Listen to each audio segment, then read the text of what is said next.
in my life started with this.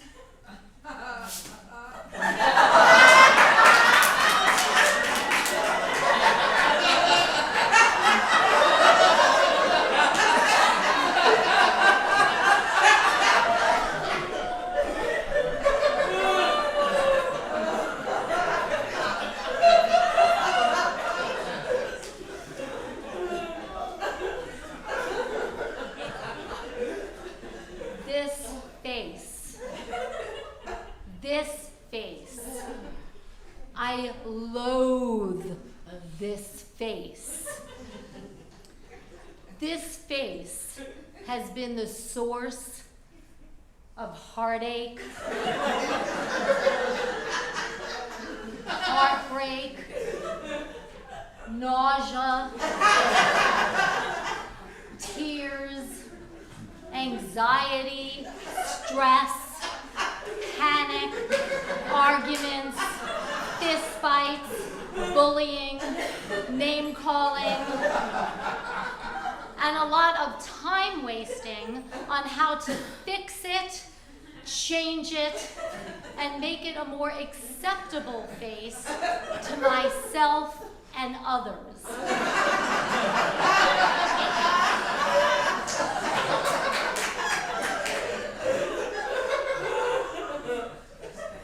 It's been called moon face, round face, fat face, ugly face, monster face, alien face, cootie face, and a lot more terrible names than I care to remember.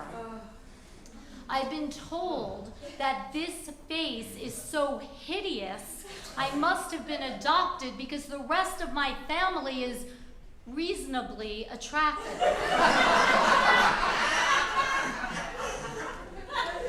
I've been told that nobody will ever marry me, let alone date me, and if by some miracle I do procreate, my kids will have the same fat round face I have and will be doomed to a lonely, friendless life of loserdom.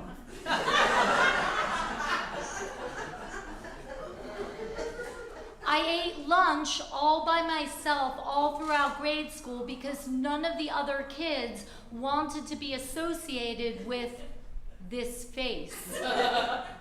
Not only did they not sit with me, they screamed, moon face, over and over again as I tried to eat my bologna and butter sandwich.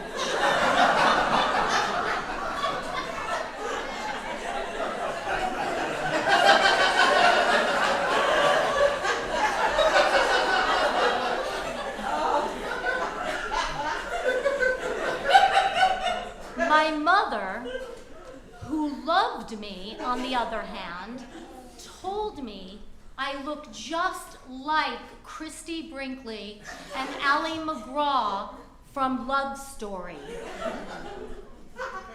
She would cut out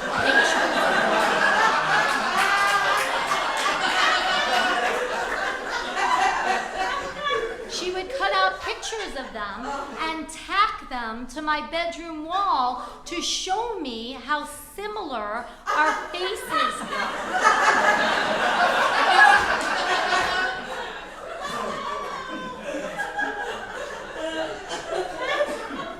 At 8 years old, I wanted to believe her. I so wanted to believe her. But if I looked like Christy Brinkley and Ally McGraw, why were the other kids pounding me with rock-filled socks every day after school? At 9 years old, I read an article in 17 magazine that helped make sense of the living hell that was my life. It said that all beautiful, perfect faces start with one main thing, an oval.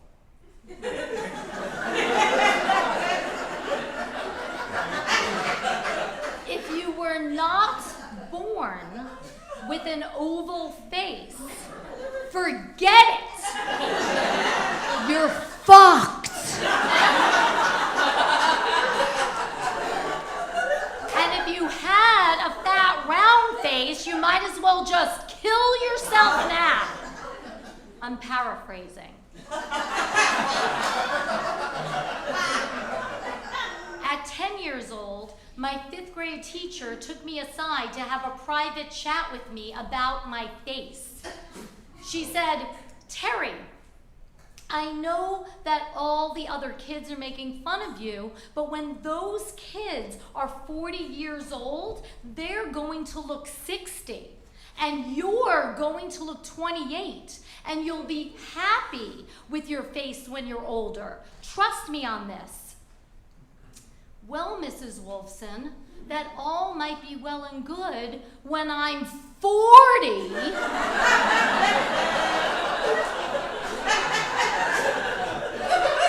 But right now, I'm 10. So you're telling me I have another 30 years of this torture to go? Then a few years later, my friend Tracy Del Bianco had a brilliant idea. Tracy had the most adorable little turned up nose, and I wanted that nose so bad. If I couldn't have an oval face, I at least wanted a cute nose, so Tracy got some duct tape and she taped the tip of my nose to the top of my forehead.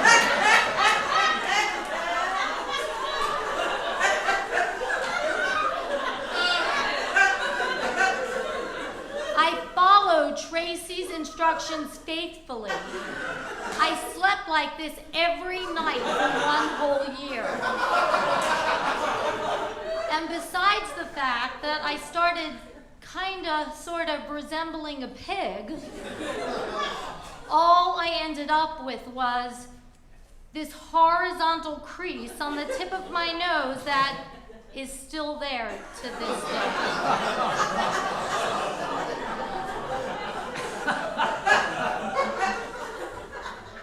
Although I couldn't stand looking at my face in mirrors, pictures, or videos, my mother, who loved me, decided I should be an actress.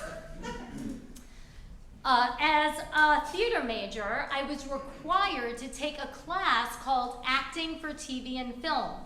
And in this class, you were filmed doing a monologue up close, and then it was played back on a huge screen for the class and teacher to scrutinize your every facial expression and movement for 30 minutes straight. I dreaded this class. Seeing my big face on the big screen was akin to sending me to hell. My classmate Frederick felt my pain and shared a Cosmo article he thought might help, titled, "You Too Can Have an Oval Face." Just follow these 5 easy steps. Number 1. Lose weight, lots of weight. So I did. For many years, I lived on iceberg lettuce and sugar-free Jell-O, and I got down to a very gaunt 103 pounds. And although not quite oval, having a very skeletal sunken-in round face was close enough.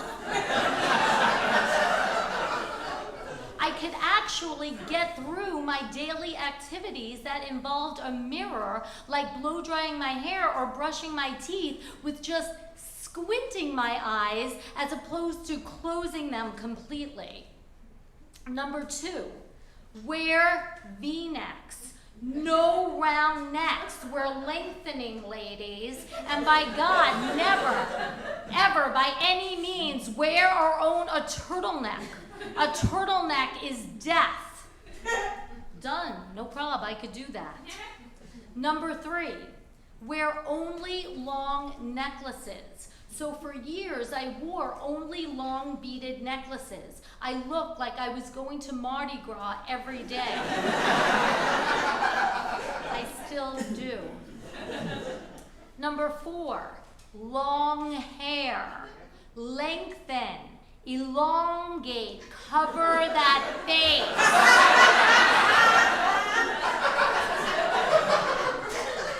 I was dying to get the cute Dorothy Howell bob, but the article said that haircut was for oval faces only.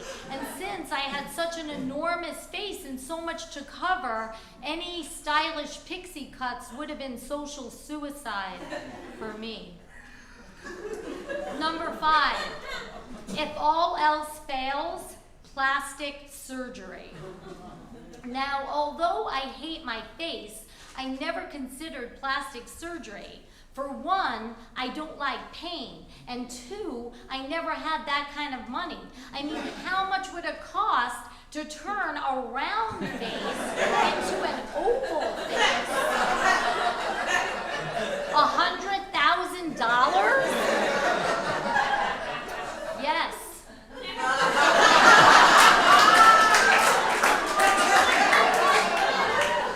$100,000 at least. I recently Googled it. So by the time I hit my 30s, living in LA, I thought I fit in pretty good with oval-faced Hollywood. I had it down with my 100-calorie-a-day diet, long hair, V-necks, and beads. But then this one night, I'm at this fantastic, high-profile party in Malibu with my actress friend from New Orleans, Tandy. And I'm chatting up with casting directors and agents and celebrities, and I'm on a roll, and it's amazing. And from out of nowhere, from across the room, Tandy yells out to me, "Hey, Terry, guess what? I just met the best plastic surgeon in town. I got you his number." What? Plastic surgeon? Yes, silly, to fix your face. Oh my God.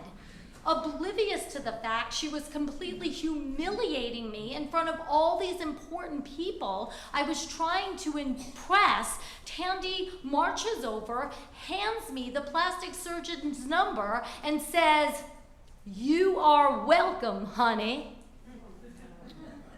I was shocked. Time stood still. I looked at her, I looked at them, I looked at her, and she said, "Well, honey, I'm just trying to be helpful. I'm just saying what others won't." What the fuck? I thought I was blending. I thought I was fitting in. All that work, all those years of starvation for this. I ran out of there directly to Ralph's, got a cheesecake, and ate the whole thing with my hands on my way home in my car.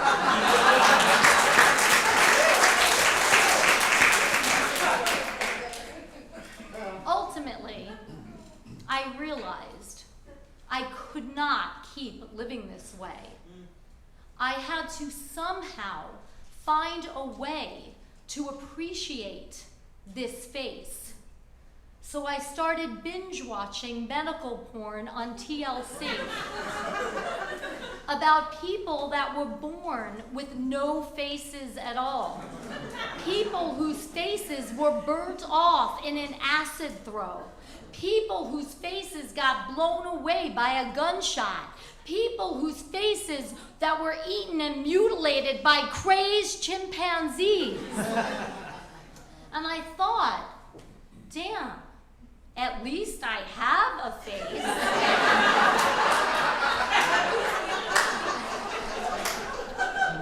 I have eyes, ears, a nose, a mouth.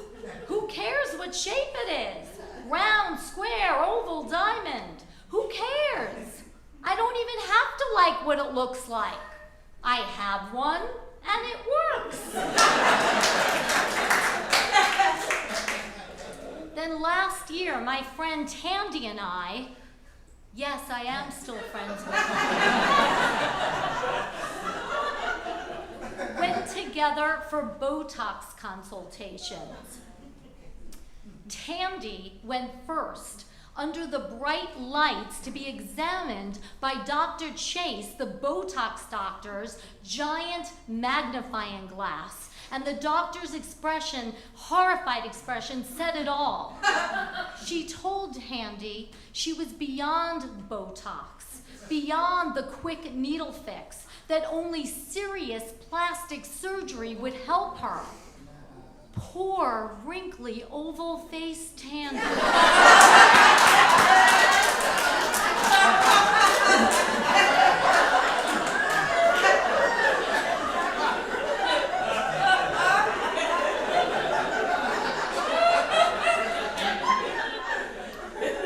When it was my turn, Dr. Chase said, "Wow, Terry, you have the perfect face for Botox.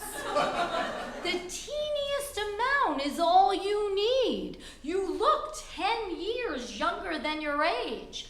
Women would kill for your full round face."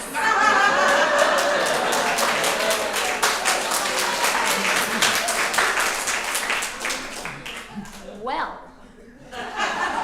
I skipped out of there with a swing in my step, whistling a happy tune, happy to be alive, with droopy, jolly, oval-faced Tandy in tow.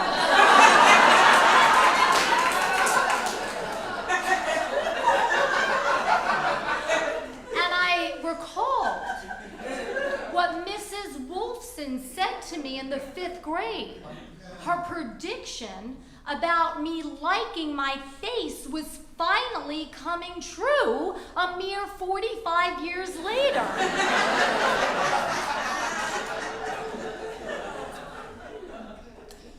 But then, a few weeks ago, I was suddenly feeling like my boyfriend of 15 years wasn't attracted to me anymore. You know, things had got quiet. And I said to him, "It's my face, isn't it?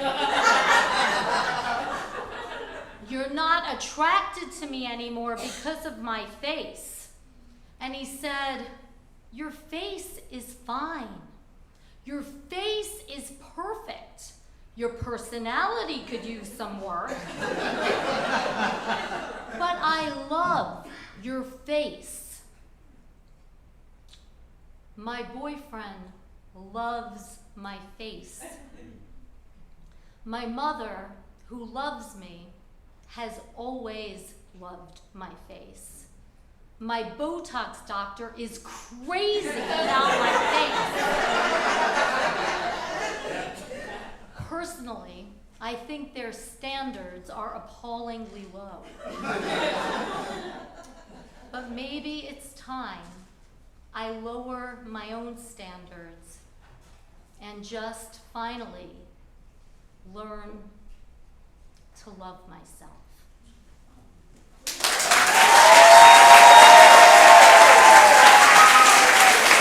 That's great.